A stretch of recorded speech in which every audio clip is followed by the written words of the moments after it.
Team. First week, I wandered the day shift shop to learn their methods. I noticed a wrong dump valve installed and explained why it was wrong to the instrumentation lead hand. He appreciated it. The corporation had a union for shop personnel, handling hiring, but I could fire if needed. Day shift resented night shift taking over projects, and lead hands tested me, union rules versus management. I had to assert my authority with an army-style approach. Night shift was undermined from day one, but I taught, led, and made decisions that affected production, sales, engineering, corporate, and shareholders. From high school dropout to supervising 52 tradespeople and helpers. Changes. There's a saying, he got kicked upstairs. It means being promoted to a job you're unqualified for so that when you fail, they have an indisputable reason to fire you. That's exactly what happened to the incompetent assembly supervisor who was promoted to project coordinator and promptly fired. My old associate, the instrumentation lead hand, was promoted to supervisor, and suddenly he and I were equals. I inherited a completely untrained crew, handed to me by the Boilermakers Union. Over time, they learned what I expected, gained experience, and my job got easier. I did have to fire a couple of people, though.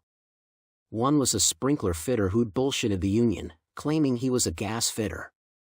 Gas fitting is similar to sprinkler fitting, except gas fitters understand various pipe sizes and valves, sprinkler fitters, not so much.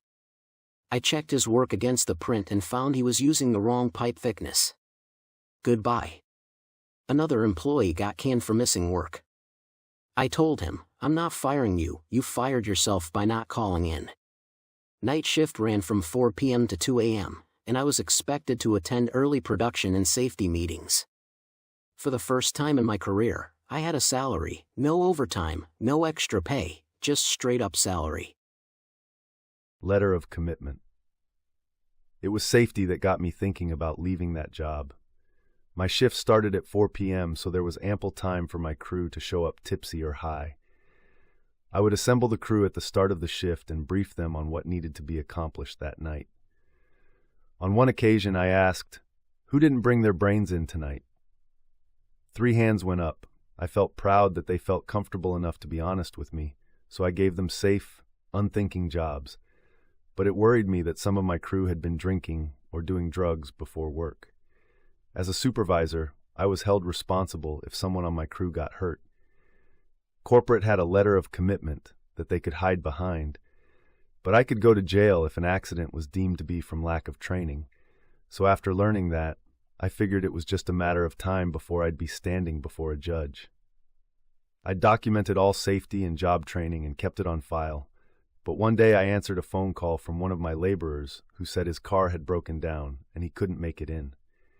As it turned out, the laborer's car was running just fine, but he decided to carry on drinking instead of showing up for work, and later that night, he died in a car accident.